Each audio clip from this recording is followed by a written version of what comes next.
मौलाना तारिक जमील बोलें, जिसे अल्लाह मिला और दुनिया में उसे कुछ भी ना मिला, फिर भी उसे सब कुछ मिला, और जिसे अल्लाह ना मिला और दुनिया में उसे सब कुछ मिल गया, फिर भी दर हकीकत उसे कुछ भी ना मिला। उन्हीं बोलें, যে আল্লাহকে পেল আর দুনিয়ার কিছুই সে পেল না, তবুও সে সব পেল। আর যে আল্লাহকে পেল না, দুনিয়ার সব কিছু সে অর্জন করলো। ঢাকার গুলশানে ফ্ল্যাট আছে, ঢাকার উত্তরায় ফ্ল্যাট আছে, গুলশানে ফ্ল্যাট আছে, দুবাইয়ে ফ্ল্যাট আছে, সিঙ্গাপুরে ফ্ল্যাট আছে, কোটি কোটি টাকার মালিক, কিন্তু আল্লাহকে অর্জন করতে পারে নাই, মানে সে তার জীবনে কিছুই অর্জন করতে পারে নাই। ঠিক কিনা বলেন? আল্লাহ বলছে, বান্দা আসো, আমার দিকে আসো। ওয়াল্লাযীনা জাহাদু ফীনা লানাহদিয়ান্নাহুম সুবুলানা। আমার যেই বান্দা আমার কাছে আসার জন্য আমার রাস্তায় হেঁটে আসে, চেষ্টা করে, ট্রাই করে, আমি আল্লাহ আমাকে পাওয়ার জন্য একটা রাস্তা নয়, অসংখ্য অগণিত রাস্তা আমার বান্দার জন্য আমি নিজেই খুলে দেই। কোন সবাই সুবহানাল্লাহ। আসুন আমরা 7টা আমল শুরু করছি আল্লাহর নামে। 1, যেই বান্দা আল্লাহ রাব্বুল আলামিনের সবচেয়ে কাছের এবং প্রিয় বান্দা হতে চায়, তার জন্য প্রথম শর্ত হলো তার আত্মার পরিশুদ্ধি করতে হবে। যেমনটা কোরআনে আল্লাহ তাআলা বলেছেন 30 নম্বর পারা সূরাতুল আলার ভেতরে আল্লাহ রাব্বুল আলামিন বলছে, বান্দা শোনো শোনো, আমার কাছে সফল বান্দা সে নয় যে বিশাল লম্বা জমির মালিক। আমার কাছে সফল বান্দা সে নয় যে অনেক ক্ষমতার মালিক। আমার কাছে সেই বান্দা সফল নয় যে বিশাল অর্থ সম্পদের মালিক। আল্লাহ বলছে, আমার কাছে সবচাইতে সফল বান্দা হলো সেই বান্দা যেই বান্দা আত্মার পরিশুদ্ধি করেছে 1 সপ্তাহের জন্য। আওয়াজ দিয়ে বলেন সবাই, তিনি কে? আফলাহা মান তাযাক্কা। আত্মার পরিশুদ্ধি। একটা ব্যক্তির নাম জিজ্ঞেস করব এই মুহূর্তে, অনেকে পারবেন অনেকে পারবেন না, তবে যদি সবাই মনোযোগ দিয়ে প্রশ্ন শোনেন, তবে আশা রাখবো 80% লোক উত্তর দিতে সক্ষম হবে। বলছি প্রশ্ন, একজন মানুষ যিনি কোনো নবী নন, আবারও বলছি, একজন মানুষ যিনি কোনো নবী নন, যিনি কোনো সাহাবী নন, যিনি কোনো নবীর বাবা নন, তবে তার আদেশ, তার ইনস্ট্রাকশন, তার দিক নির্দেশনা, তার দেওয়া গাইডলাইন আল্লাহ রাব্বুল আলামিনের কাছে এত বেশি প্রিয় লেগেছে, এত বেশি পছন্দ হয়েছে, আল্লাহ রাব্বুল আলামিন একটা সূরা সেই মানুষটার নামে নাজিল করেছে। মানুষটার নাম কি, কে বলতে পারে? লোকমান হাকিম। মাশাআল্লাহ, সঠিক আনসার, লোকমান হাকিম। এখন একটা আমি ঘটনা বলবো, ইন্টারেস্টিং ঘটনা, খুব মজা। আগে আমি দলিলটা দিয়ে দেই, রেফারেন্সটা মেনশন করে দেই। এই ঘটনা এসেছে ইবনু জারীর আত-তাবারি এই গ্রন্থে। লেখক লিখেছেন, লোকমান হাকিম ছিলেন পেশায় একজন রাখাল, ছাগল চড়াতেন।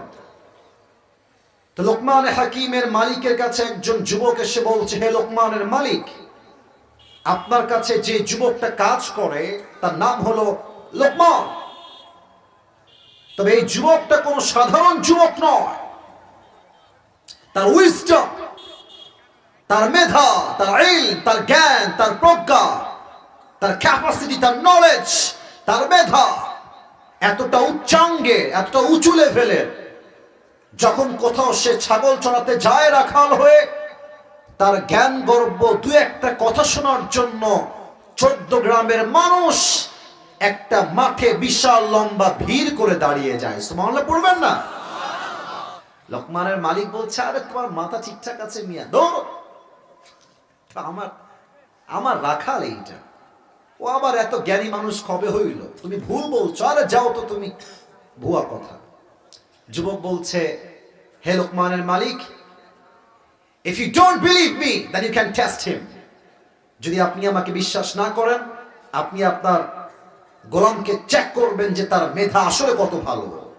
বলছে ঠিক আছে, যাও, আগামীকাল চেক করব, দেখবো আসলেই সে মেধাবী কিনা, আসলে সে জ্ঞানী কিনা। আগামীকাল লোকমান হাকিম যখন ছাগল চড়িয়ে বাসায় ফিরে আসছে, লোকমান হাকিমের মালিক চুপ করে অপেক্ষায় আছে, আজকে আমার গোলামকে পরীক্ষা করব, তার বুদ্ধি আসলে কত ভালো। চুপচাপ দাঁড়িয়ে আছে। লোকমান যখন বাসায় আসছে, বলছে, লোকমান এদিকে আস, আমার কাছে আস। বলছে, মালিক ডাকলেন কেন? কি বলবেন আমাকে বলেন, যা বলবেন তা শুনতে আমি বাধ্য। মালিক বলছে, লোকমান তোমাকে আমি একটা কাজ দিব, কাজটা এখনই করতে হবে। জি মালিক বলেন, কি কাজ? মালিক ডাক দিয়ে বলছে, যাও, একটা ছাগল জবাই করো, ছাগলের সবচেয়ে পবিত্র অংশ কেটে আমার কাছে নিয়ে আসো। লোকমান হাকিম বলছে, মালিক যা বলবেন তাই শুনতে বাধ্য। আমি গেলাম ছাগল কাটতে। কথা কি বোঝা যায়? আপনারা একটু আমাকে না বললে আমি একটু ভয় পাবো। কথা কি বোঝা যায়? যায় যায় আসলে কিশোরগঞ্জের মানুষের সঙ্গে একটা ভালো বন্ধুত্ব হয়ে গেছে। যতবার এসেছি, যতবার আমার এখানে মাহফিল হয়েছে, শ্রোতা, কমিটি, আচরণ, ব্যবহার, ভালোবাসা এতটাই মুগ্ধ, আমার মনে হয় কিশোরগঞ্জের প্রত্যেকটা মানুষ হচ্ছে ভদ্র ঘরের সন্তানেরা।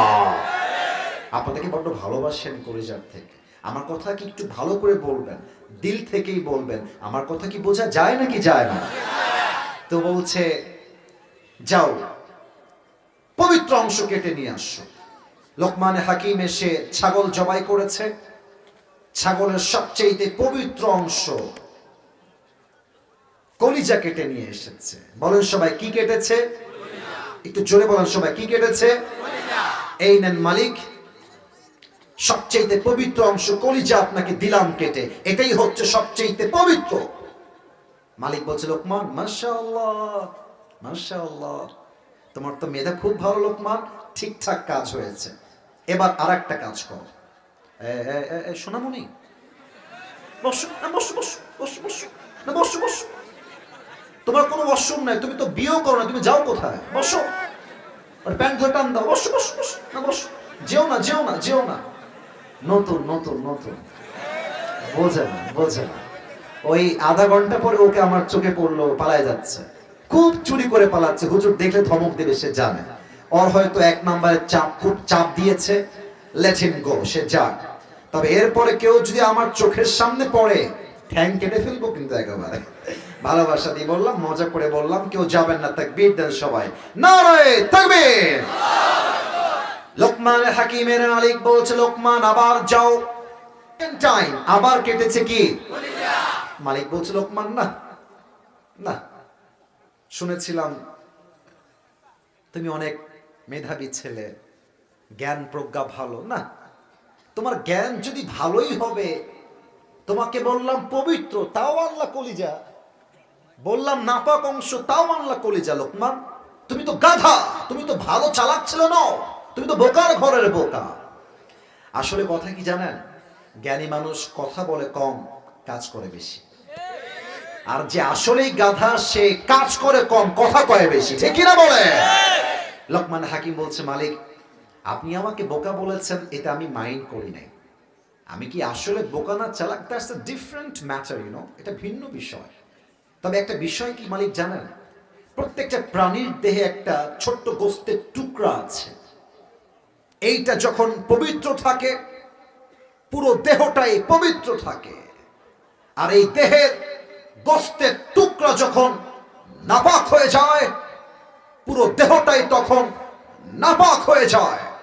যেমনটা আল্লাহ রাসূল বলেছেন, আলা ওয়াহিয়াল কলব, এটার নামই হচ্ছে তোমার আত্মা। আত্মা ঠিক, দেহ ঠিক।